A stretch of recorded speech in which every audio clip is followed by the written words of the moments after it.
നിങ്ങളുടെ ഇഷ്ട പരമ്പരകളുടെ മുഴുവൻ എപ്പിസോഡുകളും ടെലികാസ്റ്റിന് ശേഷം എക്സ്ക്ലൂസീവായി സൺ നെക്സ്റ്റ് ആപ്പിലൂടെ കാണൂ. ഇന്ത്യൻ ഉപഭോക്താക്കൾക്ക് മാത്രം സൗജന്യം.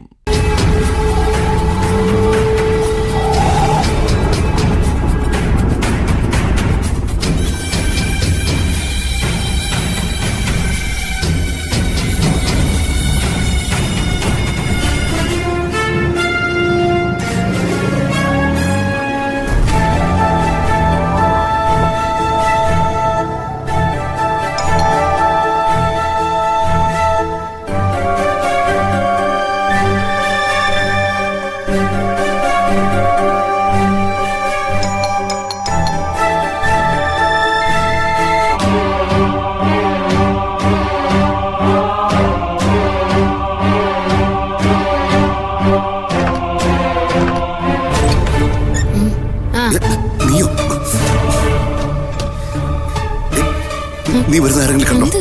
കണ്ടെങ്കി ഇപ്പൊ എന്താ? നീ അകത്ത് കയറി. എന്ത് മനുഷ്യനത്? എന്ത് പണിയാ നീ കാണിക്കുന്നത്? എടി നീ പൂജയാ.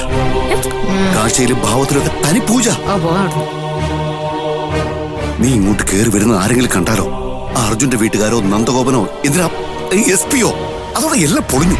എന്നുവെച്ച് എന്റെ പ്രശ്നം ഞാൻ വേറെ ആരോട് ചെന്ന് പറയാനാ? എടി എന്തോടി നിനക്ക് അവിടെ ഇത്ര വലിയ പ്രശ്നം? എന്നെ കൊണ്ട് വെറുതെ ഒന്നും പറയിപ്പിക്കല്ലേ. ഞാനേ വേലക്കാരിയായിട്ടല്ല, ഒരാളുടെ ഭാര്യയായിട്ടാ പോയിരിക്കുന്നത്. അയാൾക്കാണെങ്കി ഭാര്യയോട് ഒടുക്കത്തെ പ്രേമം.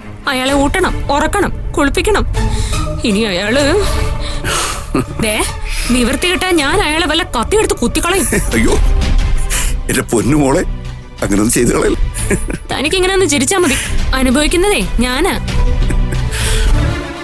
എടോ, വേറൊരാളായിട്ട് ജീവിക്കാന്ന് വെച്ചാലേ അത്ര എളുപ്പമുള്ള കാര്യമൊന്നുമല്ല.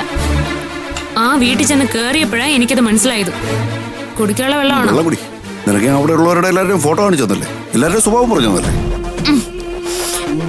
അവിടെ ഉള്ളവര് വേലക്കാരിയെ ചേച്ചി എന്നൊക്കെ വിളിക്കുക. അത് എന്നോട് പറഞ്ഞോ? ചെന്ന് കയറിയ അന്ന് ഞാൻ അവിടെ പെട്ടു. പിന്നെ പുറത്തുനിന്ന് കാണുന്ന പോലെ അല്ല അകത്ത് കയറി ചെല്ലുമ്പോ. ആ വീട്ടിലെ ഓരോ മുക്കും മൂലയും അറിയാവുന്ന ആളാ പൂജ. അതുപോലെയാണോ ഞാൻ? പോരാത്തതിന് അവരെന്നെ ഒരു സ്വാമിജിയുടെ അടുത്തേക്ക് കൊണ്ടുപോയി. എടോ, അങ്ങനെ ഒരു അപകടം ഉണ്ടാവാൻ സാധ്യതയുണ്ടെന്ന് താൻ എന്നോട് പറഞ്ഞിരുന്നോ? അവിടെ വെച്ച് ആളെന്നെ ഹിപ്നോട്ടൈസ് ചെയ്യാൻ നോക്കിയതാ. എന്നിട്ട് എന്താവാൻ? ഞാൻ മനഃപൂർവ്വം ബോധം കെട്ട് വീണളഞ്ഞു. അതേതായാലും നന്നായി. എടോ, അയാള് നിസ്സാരക്കാരനല്ല. ഇനിയും അവരെന്നെ അയാളുടെ അടുക്കിലേക്ക് കൊണ്ടുപോയാ അയാളെ എന്റെ ഉള്ളിലുള്ളതെല്ലാം പുറത്തെടുത്തിടും. അതുറപ്പാ. അങ്ങനൊന്നും സംഭവിക്കില്ല. നീ ഇതുവരെ നിന്നതുപോലെ തഞ്ചത്തിനങ്ങ് നിന്നാ മതി. എടോ, അത്ര എളുപ്പമല്ല. അവിടെ ചിലർക്ക് ഇപ്പോഴും എന്നെ സംശയമുണ്ട്. നീ പൂജയല്ലെന്ന് ഒരിക്കലും സംശയിക്കാൻ സാധ്യതയില്ല. ഓ, അത് ശരിയായിരിക്കും. ഈ പൂജയുടെ നടത്തയിലും ഭാവത്തിലും എല്ലാം ഇപ്പോഴും അവർക്ക് സംശയമുണ്ട്. ആ മധുവിത എന്ന സ്ത്രീയല്ലേ, അത് എപ്പോഴും കണ്ണും തുറിച്ച് എന്റെ പുറകെയാ. നീ പറയുന്നത് ശരിയാ. മറ്റൊരാളായിട്ട് അഭിനയിക്കാന്ന് പറഞ്ഞാൽ കുറച്ച് പാടാ. പക്ഷേ അത് കഴിഞ്ഞ് കൈ വരാൻ പോകുന്നത് എന്താണെന്നറിയോ? താൻ കുറച്ചുകൂടി പണം കൂട്ടിത്തരുമായിരിക്കും. അത്രയല്ലേ ഉള്ളൂ. പൂജയുടെ ആസ്തി എന്താണെന്ന് നിന്റെ വിചാരം? ആ വീട്ടിലെ ഷെയർ, നന്ദഗോപന്റെ മുഴുവൻ സ്വത്തും, പിന്നെ പഴയ സ്നേഹസദനവും ഏക്കർ കണക്കിന് ഭൂമിയും. ഈ നഗരത്തിലെ കോടീശ്വരിയാകാനുള്ള ചാൻസ് അത് നഷ്ടപ്പെടുത്തണം. ഞാൻ വെറുതെ പറഞ്ഞല്ല. അതൊക്കെ ഒറ്റയടിക്ക് വേണ്ടെന്ന് നോക്കണം. ശരി, പിടിക്കപ്പെട്ടാലോ? പിടിക്കപ്പെടും മുമ്പ് അവരെ ഓരോരുത്തരെയായിട്ട് തീർക്കണം. എങ്ങനെ? കൂടത്തായി എന്നൊരു കേസിനെ പറ്റി കേട്ടിട്ടില്ലേ നീ? ഒരു വീട്ടിലെ എല്ലാവരെയും എത്ര രഹസ്യമായിട്ടാ ഒരു സ്ത്രീ ഇല്ലാതാക്കിയത്. അതിലും വലിയൊരു പ്ലാൻ ഞാൻ നിനക്ക് വേണ്ടി ഉണ്ടാക്കുന്നുണ്ട്. അതുകൊണ്ട് കുറച്ചു കാലം നീ പിടികൊടുക്കാതിരിക്കെ. ബാക്കി നമുക്ക് നോക്കാം. സമ്മതിച്ചു.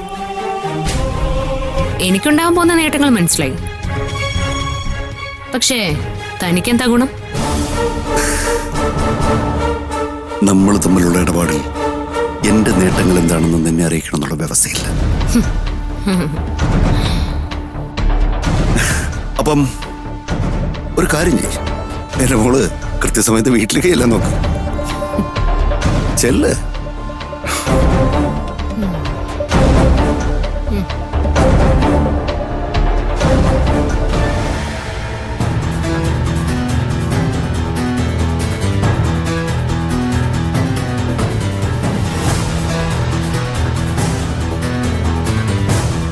നീ ആരെയാ വന്ന് നോക്കുന്നേ?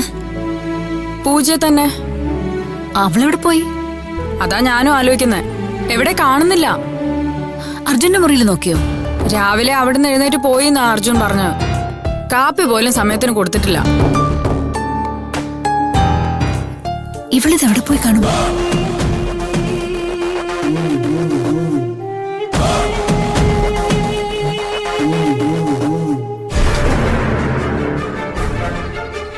എന്താ? അമ്മയോട് പറയാതെ അവള് പോവില്ല അല്ലേ അമ്മ? ആര്? അപ്പം അമ്മയോടും പറഞ്ഞില്ലേ? നിങ്ങൾ ആരുടെ കാര്യമായി പറയുന്നേ? അമ്മേ, പൂജ മോളെ രാവിലെ മുതൽ കാണാനില്ലെന്ന്. ഏ? ഞാൻ അവളെ നോക്കാത്ത സ്ഥലമില്ല അമ്മേ. അവൾ എങ്ങോട്ട് പോവാനാ? തന്നെ ഇറങ്ങി പുറത്തേക്ക് പോവാൻ കഴിയാറായോന്നേ എനിക്ക് സംശയമുള്ളൂ. ഫോൺ വിളിച്ചു നോക്കായിരുന്നില്ലേ? അതിന് ഫോൺ കൊണ്ടുപോയിട്ടുണ്ടെങ്കിലല്ലേ. രാവിലെ തന്നെ ഈ കുട്ടി ഇത് എങ്ങോട്ട് പോയി? ഇതുവരെ ആയിട്ടും ശരിക്കുള്ള വെളിവും വെള്ളിയാഴ്ചയും തിരിച്ചു കിട്ടിയിട്ടില്ല. അതാ എനിക്ക് പേടി. ഈശ്വര, ഇനി എന്തൊക്കെ വരാനിരിക്കുന്നാവോ? ഒന്നും വരാൻ പോകുന്നില്ല. നിങ്ങളൊന്നും മിണ്ടാതിരിക്കും.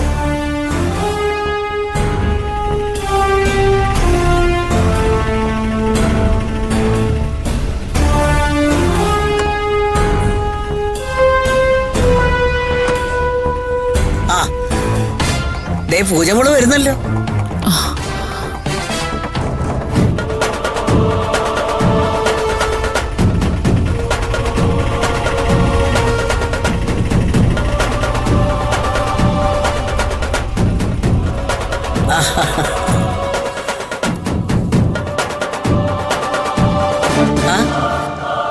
മോളെ, നീ എവിടെയായിരുന്നു? മോളിത് രാവിലെ തന്നെ എങ്ങോട്ടാ പോയത്?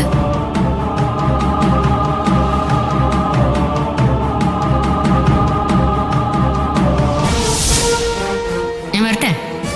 ശരി, നിക്ക്. പോകുന്ന വഴിക്ക് ഏതെങ്കിലും അമ്പലത്തിൽ കയറാം. ഏയ്, ഞാൻ അങ്ങനെ പ്രാർത്ഥിക്കാറൊന്നുമില്ല. എനിക്ക് അതിലൊന്നും വിശ്വാസമില്ല. എടി, നിനക്ക് വിശ്വാസം ഉണ്ടെന്നുള്ളതല്ല പ്രശ്നം. പൂജ ഇതിലൊക്കെ വിശ്വസിച്ചിരുന്നു എന്നുള്ള കാര്യം. നീ തിരിച്ചു ചെല്ലുമ്പോ എവിടെ പോയിരുന്നു എന്ന് ചോദിക്കും. അമ്പലത്തിൽ പോയി എന്ന് പറഞ്ഞാൽ മതി.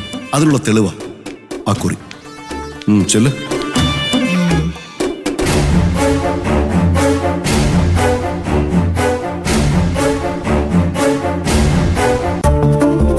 നീ എന്താ മോളെ ആലോചിക്കുന്നേ? ഒന്നുമില്ല അച്ഛമ്മേ, ഞാനേ അമ്പലത്തിൽ പോയതാ. ആ, വീടിന്റെ ഉള്ളിലെ മുറി ഏതാണെന്നൊക്കെ മനസ്സിലാവാത്ത ആൾക്ക് ഇപ്പൊ അമ്പലം എവിടെയാന്നൊക്കെ മനസ്സിലായി തുടങ്ങി. എന്താ മധു, അത് നല്ല കാര്യമല്ലേ? അതെ, നല്ല കാര്യമാണെന്നാണ് ഞാൻ ഉദ്ദേശിച്ചത്. മോള് വാ. അല്ല, എന്നിട്ട് അമ്പലത്തിലെ പ്രസാദം എവിടെ? അത് ഞാൻ വാങ്ങിയില്ല ആന്റി. അത് ശരി, അമ്പലത്തിൽ പോകാൻ മറന്നില്ല, പക്ഷെ പ്രസാദം വാങ്ങാൻ മറന്നു. പൂജയുടെ കാര്യം കൊള്ളാലോ. ഇനി അത് വിചാരണ വേണ്ട. അടുത്ത തവണ പോകുമ്പോ പ്രസാദം കൊണ്ടുവരണം കേട്ടോ മോളെ. മോള് വാ. വാ.